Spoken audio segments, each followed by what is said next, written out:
Zafira pressed her face against the viewing portal of the diplomatic vessel. The blue planet grew larger as they approached. Her heart beat fast in her chest. Earth, home of the humans. The species that made even veteran warriors of the Galactic Council nervous.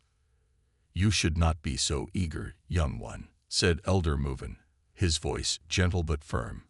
"Remember what we discussed about the humans." Zafira's skin flushed a pale purple with embarrassment. "Yes, Elder. The bloodthirsty primitives who somehow achieved spaceflight despite their violent tendencies. Not just violent," the Elder corrected. "Their entire history is written in the blood of their own kind. No other species in the known galaxy has spent so much time killing each other." The ship hummed softly as it slowed to enter the solar system. Zafira belonged to the Arlaxian race, peaceful beings known for their diplomatic skills and empathic abilities. This mission was meant to be her first real assignment as a junior diplomat. An honor, they said, but also a test. "Yet we are still meeting with them," she said. The Elder nodded. "The Council believes even the most savage creatures deserve a chance to join civilization, if they can be tamed. Your father pushed hard for this mission." Zafira felt pride at the mention of her father, High Counselor Theron. He always believed in second chances, even for humans. Somewhere nearby, Earth's welcoming ships were approaching. The humans called their group the Earth Defense Force. Even their greeting force was named for war, Zafira thought. On the bridge of the EDF flagship, Captain George Miller watched the alien vessel with careful eyes. The first official contact with an alien race, history in the making.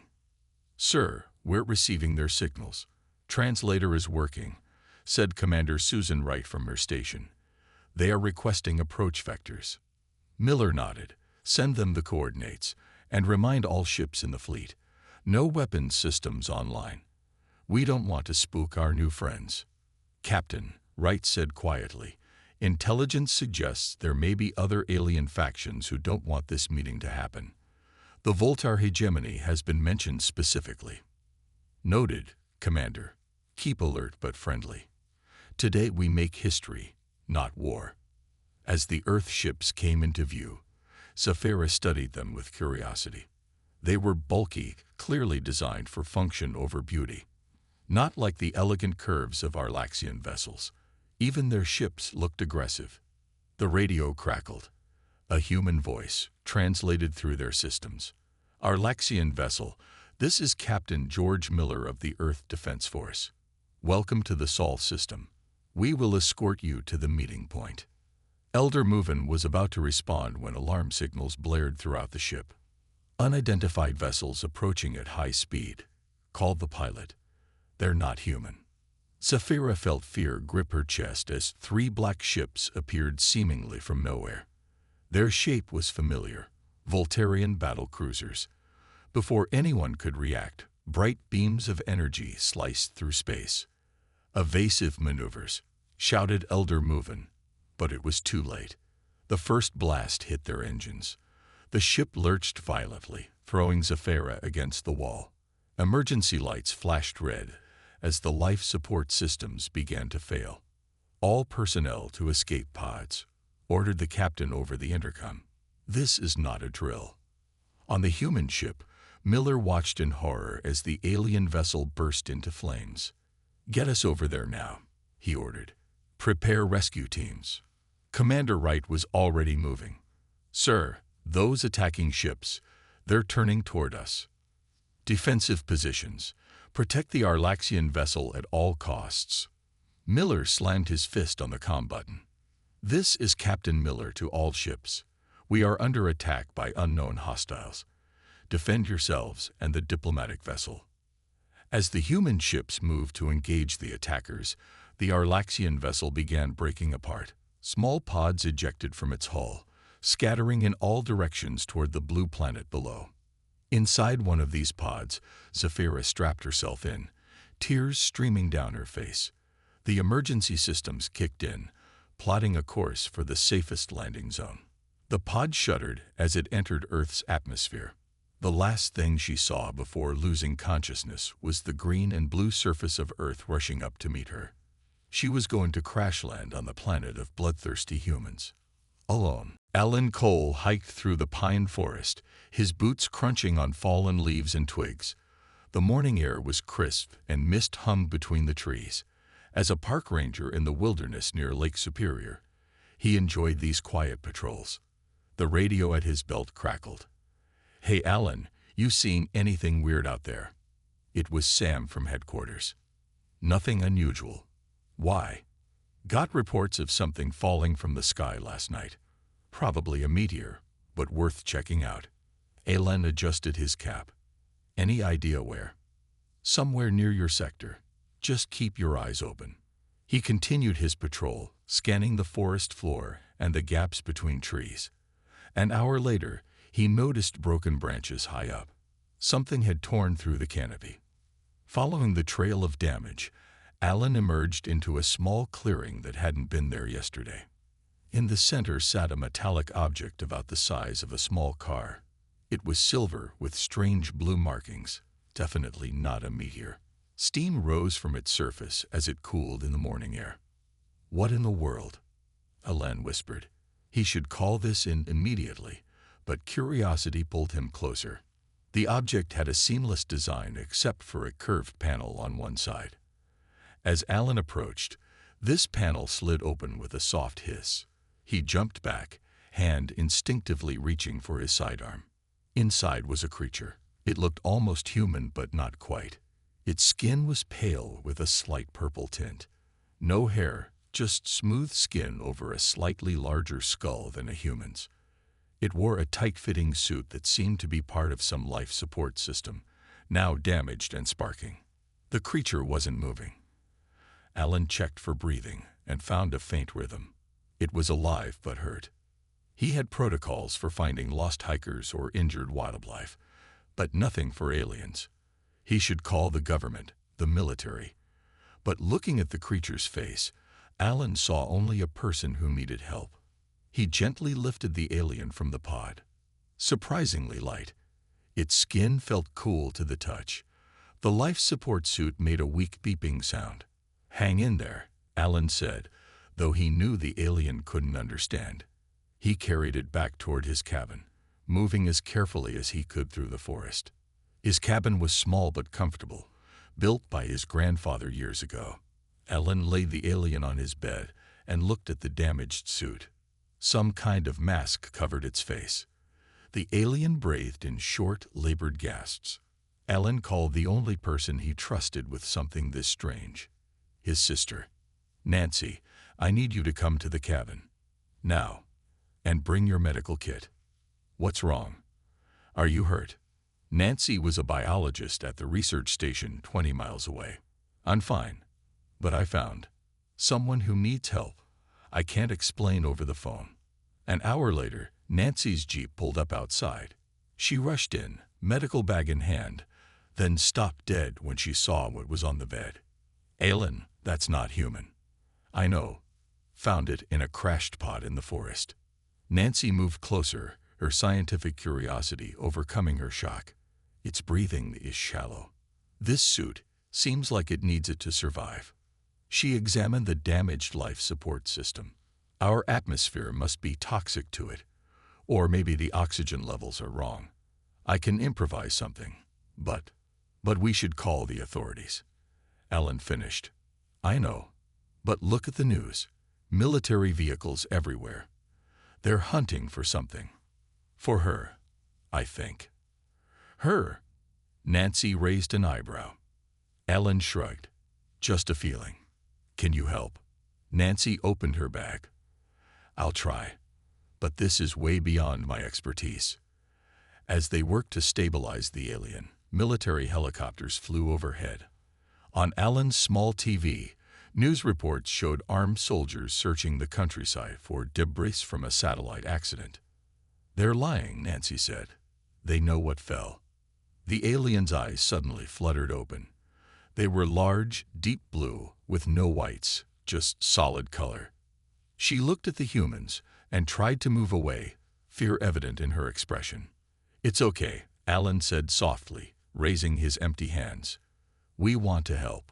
The alien spoke, her voice musical but unintelligible. She pointed to her throat, then to a damaged device on her suit. A translator, maybe. Nancy worked quickly, connecting her tablet to the alien's device. After several attempts, garbled words came through. Dangerous, humans, bloodthirsty. The alien's eyes darted between them, watching their every move with terror. "We're not going to hurt you," Alan said. The translation device crackled. The alien stared at them in confusion as the words reached her. She had been taught humans were monsters. Yet these two had saved her. Nothing made sense anymore. The next morning, Zafira sat up in Alan's bed, watching the humans carefully. Nancy had fixed her translator during the night. It wasn't perfect, but they could now understand each other. "What is your name?" Nancy asked, sitting on a chair nearby. "Zafira," she replied. Her voice came through the translator with an electronic echo. "I am Arlaxian, junior diplomatic aide." Alan handed her a cup of water. She sniffed it first, then took a small sip. "I'm Alan. This is my sister Nancy. We want to help you." Zafira's large blue eyes studied them. "Why help me? Humans are dangerous, violent. This is what all Arlaxians learn." Nancy and Alan exchanged looks. "Not all humans are the same," Nancy said, "just like I'm sure not all Arlaxians are the same." Zafira touched the device on her suit that Nancy had repaired. "You fixed my translator and my life support. You could have let me die." "Of course not," Alan said. "Anyone with a heart would help someone in trouble." Zafira's skin changed color slightly, shifting to a warmer purple. "My people are empaths. We sense feelings and intentions, but my abilities are weak here. Your atmosphere blocks me." She looked out the window. "I sense something, though. You are worried." "Yes," Nancy admitted. "The military is searching for you and any other aliens who might have landed. We don't know their intentions." Zafira's skin paled. "The attack. Our ship." Her hands trembled. "Were there other survivors?" "We don't know," Alan said gently. The news mentioned objects falling from the sky in different places. Zafira tried to stand but felt dizzy. Nancy helped her back to the bed. "Our ship was attacked by Voltarians," Zafira explained. "They are, you would say, rivals. They do not want Arlaxians to meet humans." "Why?" Nancy asked. "Politics. Power." Zafira's translator crackled. "Humans are seen as dangerous, but also valuable. Strong warriors. The Voltarians fear what humans might become with Arlaxian guidance." Alan's radio suddenly buzzed. He answered it quickly. "Cole here." "Alan, it's Sam. Got a group of men coming your way. Not park service, not regular military. Some kind of special unit. Asked specifically about your sector." Alan thanked him and turned to the others. "We need to move. Now." Nancy helped Zafira into a jacket while Alan packed supplies. They slipped out the back door just as vehicles approached from the main road. From the trees, they watched men in unmarked black uniforms surround the cabin. Their leader was a tall man with short gray hair. The name Peterson was stitched on his uniform.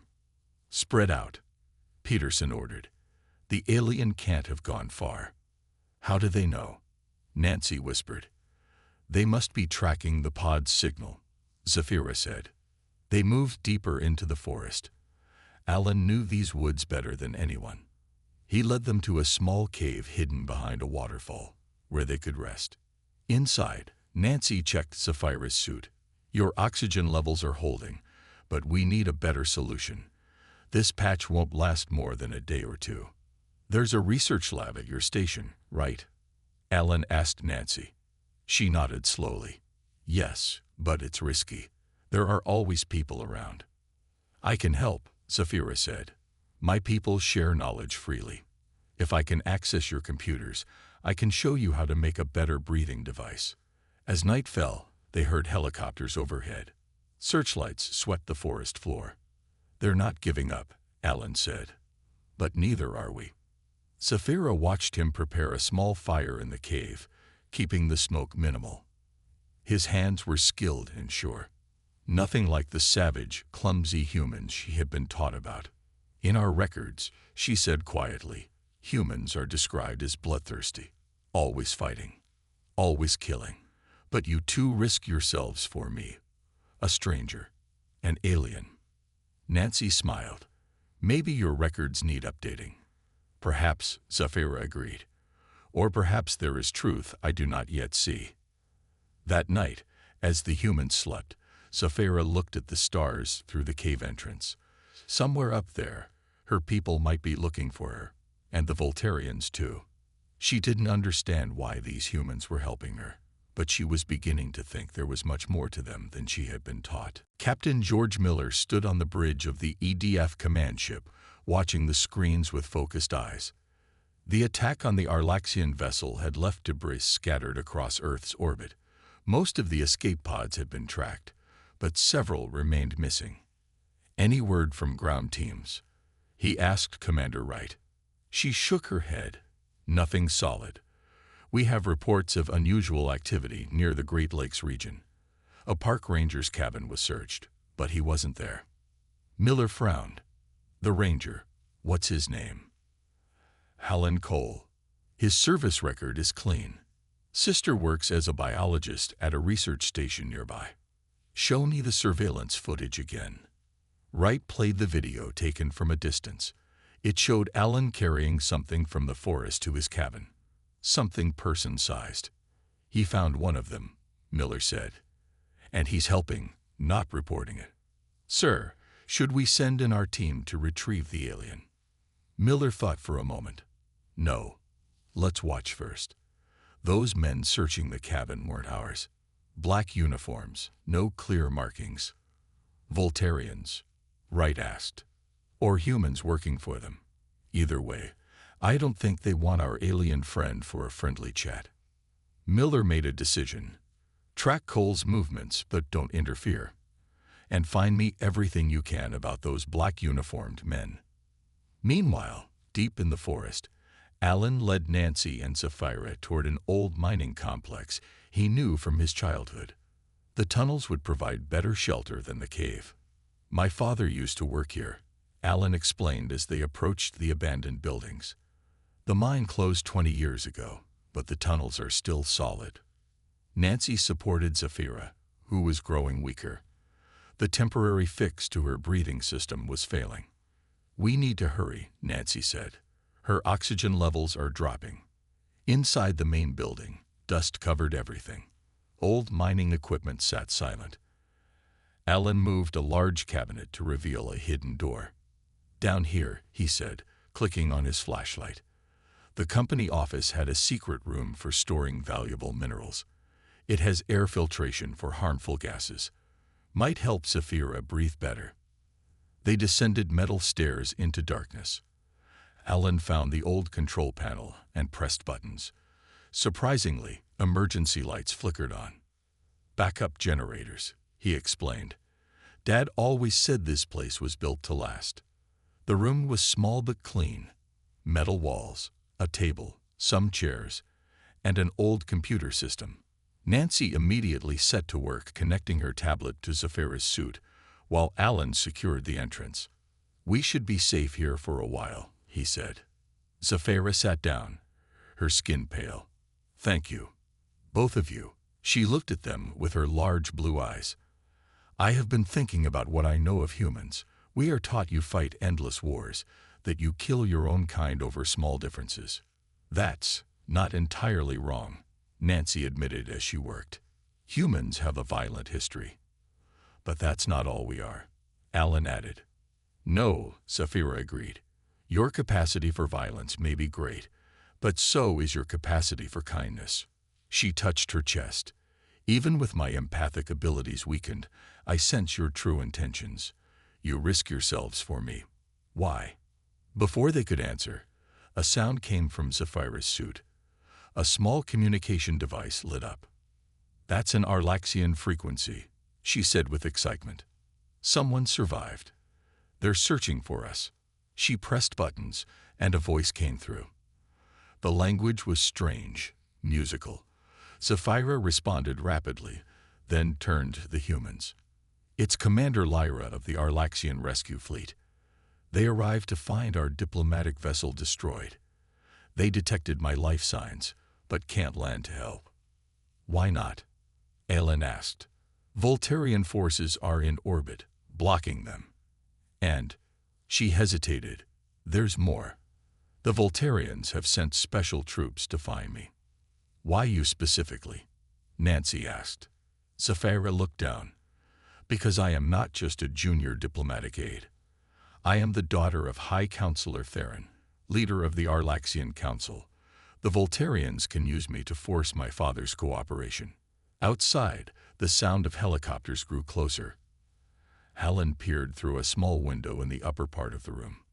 "They're coming," he said. "And they have tracking equipment." Alan quickly turned off the lights in their hideout. The darkness felt heavy around them as the sound of helicopters grew louder. "They're using thermal imaging," Nancy whispered, looking at her tablet that was connected to Sapphira's suit. "It's showing temperature changes in the area." Sapphira's breathing had become labored again. "The walls of this room," she said between breaths. "What are they made of?" "Lead-lined," Alan replied, "to store valuable minerals safely." "That might block their scanners," Nancy said, "but we still need to fix your breathing system." The communication device on Sapphira's suit lit up again. This time, she listened carefully before translating. "Commander Lyra says the Voltarians have sent their best hunter, General Drex, to find me. He never fails." Fear showed in her eyes. "And my father's ship will arrive soon. If he finds Earth under Voltarian control." A loud bang came from above. Someone had entered the mining building.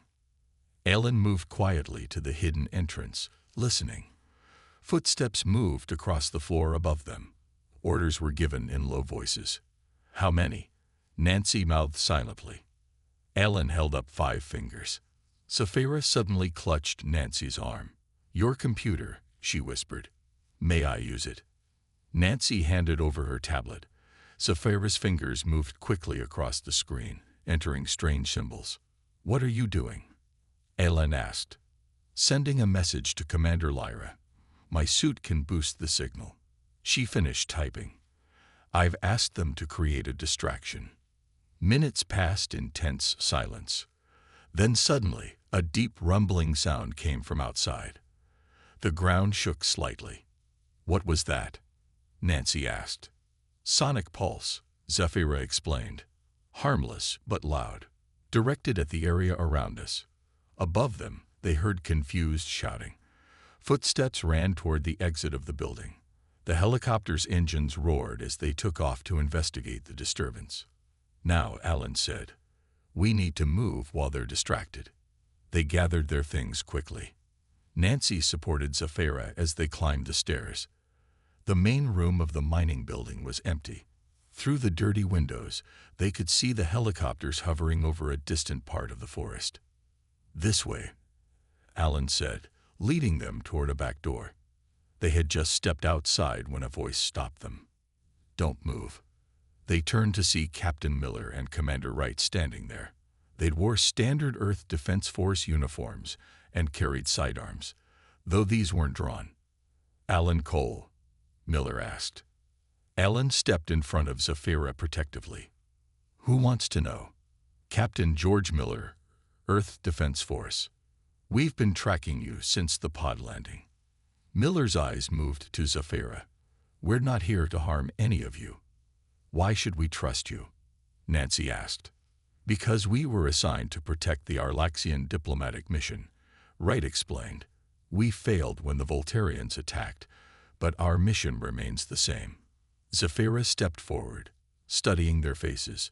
Even with her limited empathic abilities, she sensed no deception. "They speak truth," she said to Alan and Nancy. Miller nodded. "Those men in black uniforms work for a man named Frank Peterson. He's been in contact with Voltarian agents. They want to capture you before your father arrives." "Why?" Alan asked. "The truth about humans has been hidden from the galaxy for centuries," Wright explained. The Voltarians have spread propaganda about us being nothing but bloodthirsty savages. But why? Nancy asked. Fear, Miller said simply. Fear of what we might become. Your emotional range, Zafira added, understanding dawning on her face. Humans feel both great violence and great compassion. My people are peaceful empaths. The Voltarians are cold, calculating. But humans, her eyes widened. Humans have the capacity for both. That makes you unpredictable, dangerous, and valuable allies, Wright said. A new sound cut through the air. The helicopters were returning. We need to go, Miller said urgently.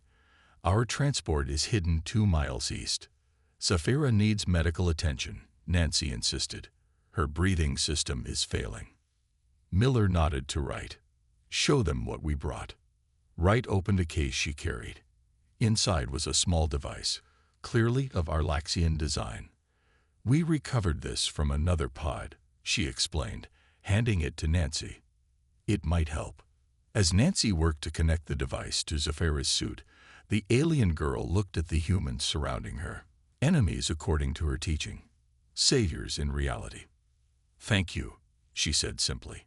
And for the first time since crashing on Earth, she felt hope. The forest grew darker as evening approached. Captain Miller led the group through dense trees, avoiding open spaces where the helicopters might spot them.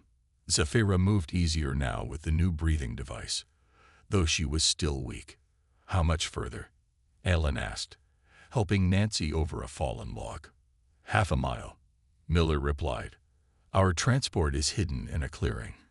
Commander Wright walked beside Zafira, watching her closely. How are you feeling? Better.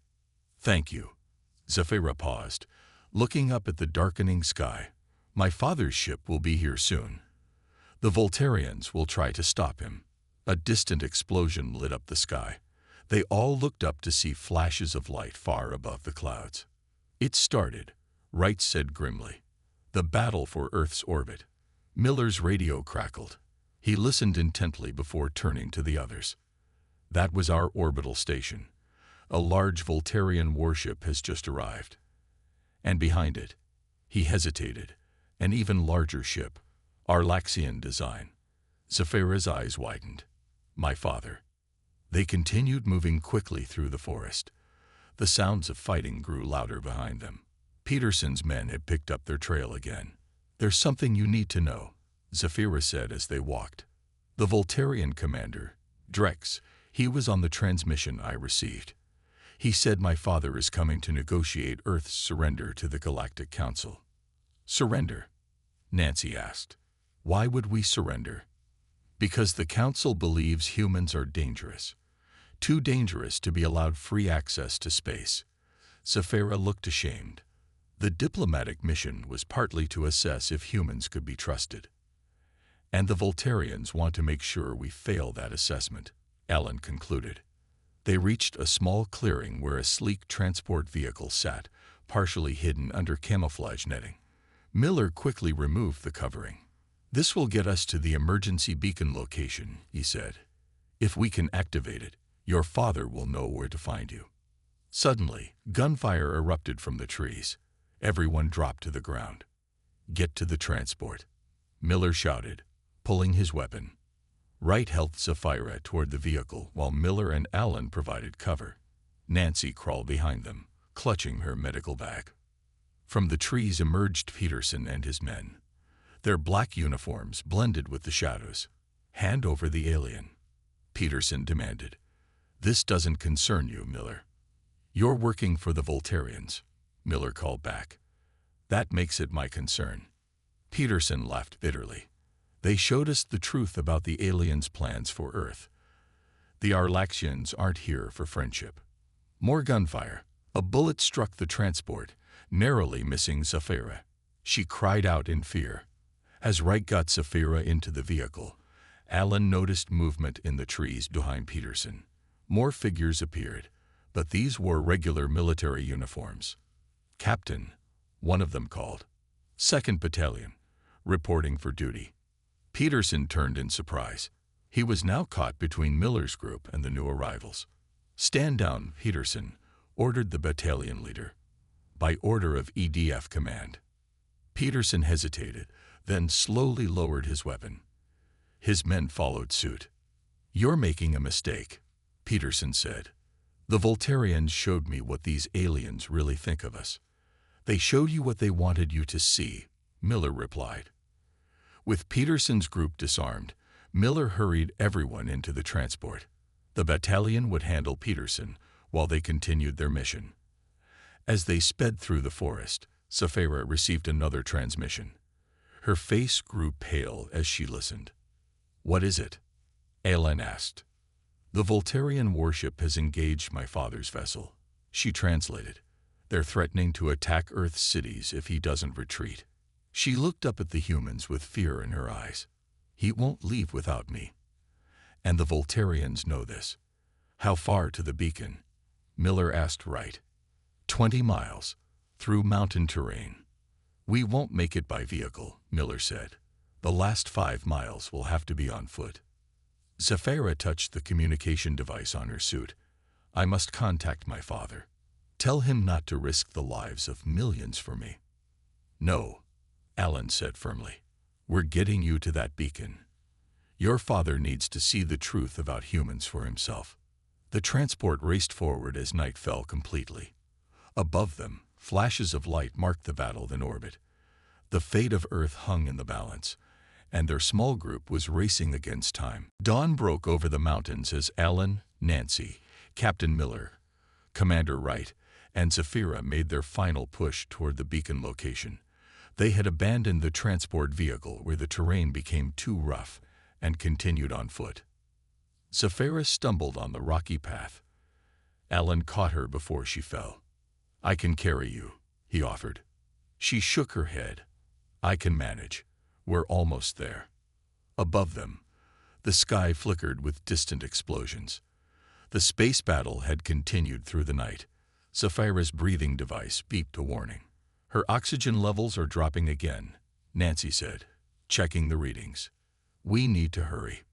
Miller pointed to a ridge ahead. The beacon should be just beyond that rise. As they climbed, Wright's radio crackled with urgent messages. "Captain," she said gravely, "Voltarian ships have taken position over major cities. They're demanding Saphira's surrender in 1 hour, or they'll open fire." Saphira stopped. "I should give myself up. I cannot let millions die for me." "No," Alan said firmly. "That's what Drex wants. Once he has you, he'll attack anyway. The Voltarians never intended peace." They reached the top of the ridge and looked down into a small valley. In the center stood a tall metal structure. The emergency beacon, hidden on Earth years ago by Arlaxian scouts. "There it is," Miller said. "But we're not alone." Below, surrounding the beacon, were Voltarian soldiers led by General Drex himself. Tall and imposing with gray skin and eyes that reflected light like mirrors, he paced impatiently around the structure. "They knew we'd come here," Wright whispered. Saphira's communication device activated. A voice spoke in the Arlaxian language. She listened, then turned to the humans. "My father's ship has broken through the Voltarian blockade. He's demanding to know my location." Her voice shook. "General Drex has told him I'm dead, killed by humans." "We need to activate that beacon," Miller said.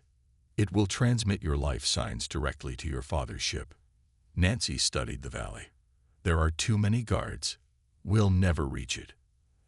Ellen looked at Saphira, then at the others. "I have an idea, but it's dangerous." Minutes later, Miller and Wright created a distraction on the far side of the valley. As Voltarian soldiers rushed to investigate, Alan and Nancy helped Saphira toward the beacon. They'd moved from rock to rock, staying hidden. They were halfway there when a Voltarian soldier spotted them.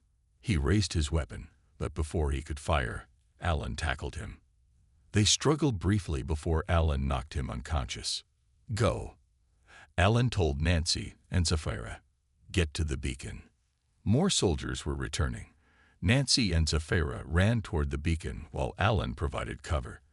They reached the base of the structure just as General Drex appeared. "Stop," he commanded. aiming a strange weapon at them. Zephyra stepped forward. "It's over, Drex. The truth will be known." "The truth?"